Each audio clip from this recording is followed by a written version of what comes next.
शब्द विकारी का तीसरा प्रकार है विशेषण। इसकी परिभाषा क्या है विशेषण की? संज्ञा और सर्वनाम की विशेषता बताने वाले शब्दों को विशेषण कहते हैं। हम इसे उदाहरण से समझेंगे। जैसे दिया है आम मीठा है। आम क्या है? संज्ञा। मीठा उसके गुण के बारे में बताया जा रहा है कि आम मीठा है, तो मीठा यह क्या हो जाएगा? विशेषण। उसकी विशेषता बता रहा है, आम के बारे में बता रहा है, तो मीठा यहाँ पर हो जाएगा विशेषण और आम हो जाएगा विशेष्य, यानी जिसके बारे में बताया जाता है उसे हम कहते हैं विशेष्य। दूसरा उदाहरण देखेंगे, गाय काली है। गाय यह हो गया संज्ञा और काली गाय के विषय में बताया गया है कि गाय का रंग कैसा है? काला है, वह काली है, तो काली उसकी विशेषता हो जाएगा, तो हम कहेंगे काली यह विशेषण है और गाय यह विशेष्य, यानी उसके बारे में बताया गया है।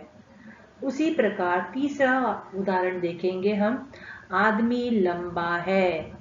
आदमी कैसा है? लंबा है, तो लंबा उस व्यक्ति की विशेषता है, उस व्यक्ति के गुण, व्यक्ति के हम बारे में व्यक्ति की विशेषता के बारे में बताया गया है, तो यह हो जाएगा लंबा शब्द विशेषण और आदमी हो जाएगा विशेष्य। इसी तरह से हम आगे देखेंगे विशेषण के प्रकार कि विशेषण कितने प्रकार के होते हैं।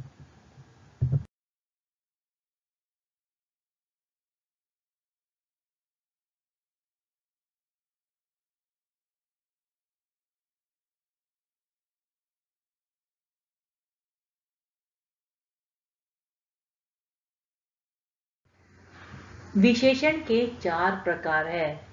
पहला है गुणवाचक विशेषण, दूसरा है संख्यावाचक विशेषण, तीसरा है परिमाणवाचक विशेषण और चौथा है सार्वनामिक विशेषण। इस तरह से विशेषण के 4 प्रकार है और हम प्रत्येक विषय प्रकार को हम अच्छे से अध्ययन करेंगे। यह विशेषण की परिभाषा और इसके नोट्स को आपको हिंदी के नोटबुक में लिख करके नोट्स कंप्लीट करनी है।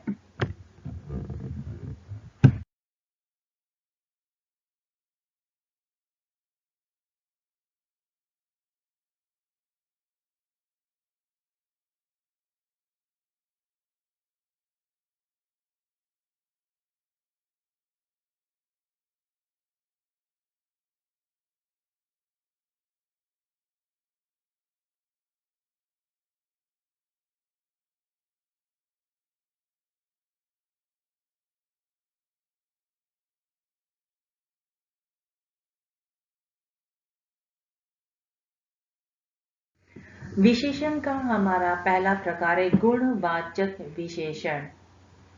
यहाँ पर देखेंगे इसकी परिभाषा, जिस विशेषण से संज्ञा या सर्वनाम के गुण, दोष, रंग, रूप और आकार आदि का पता चलता है उसे गुणवाचक विशेषण कहते हैं।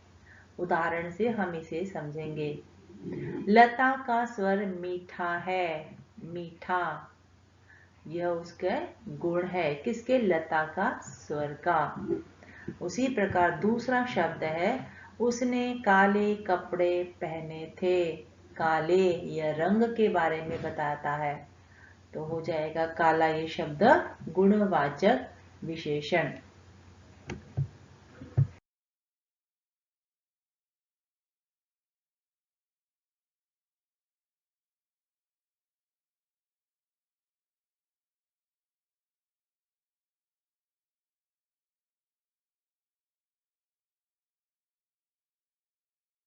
विशेषण का दूसरा प्रकार है संख्यावाचक विशेषण।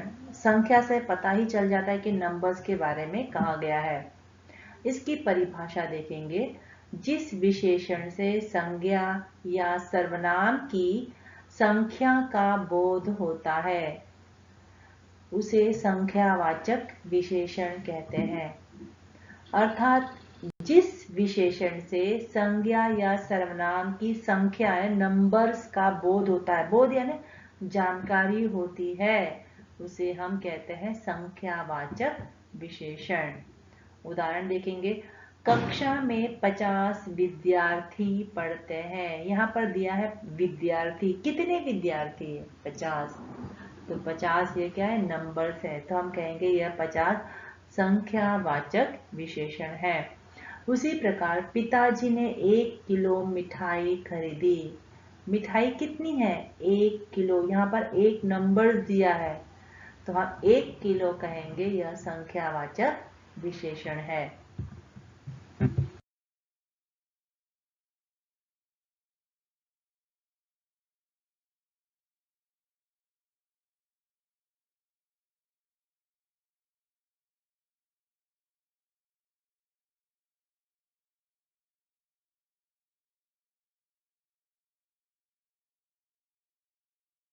विशेषण का तीसरा प्रकार है परिणामवाचक विशेषण। अब इसकी परिभाषा देखेंगे, जिस विशेषण से संज्ञा या सर्वनाम के नाप, तौल आदि का बोध होता है।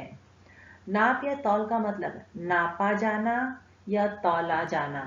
नापते कैसे? हम सिर्फ कपड़े को नापते हैं, 1 मीटर, 2 मीटर, 3 मीटर। सड़क को मापते 1 किलोमीटर, 2 किलोमीटर, 3 किलोमीटर। तौलना, किसी वस्तु को तौला जाता है, 1 किलो, आधा किलो, पाव किलो इत्यादि।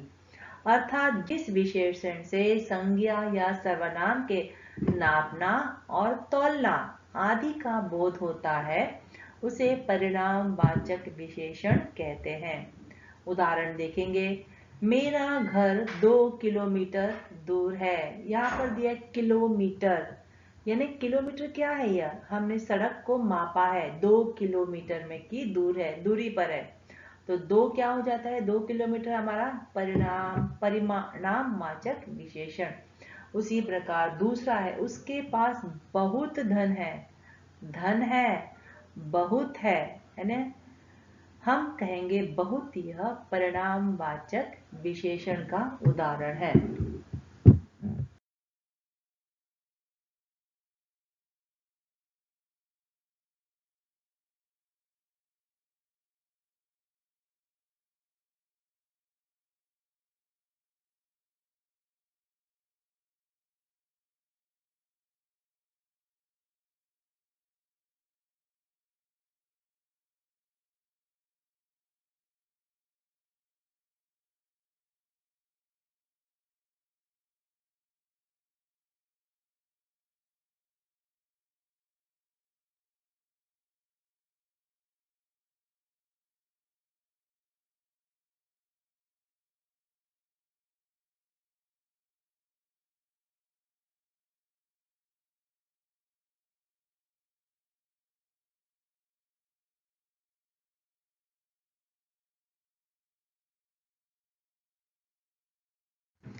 सर्वनाम का अगला प्रकार है सार्वनामिक विशेषण।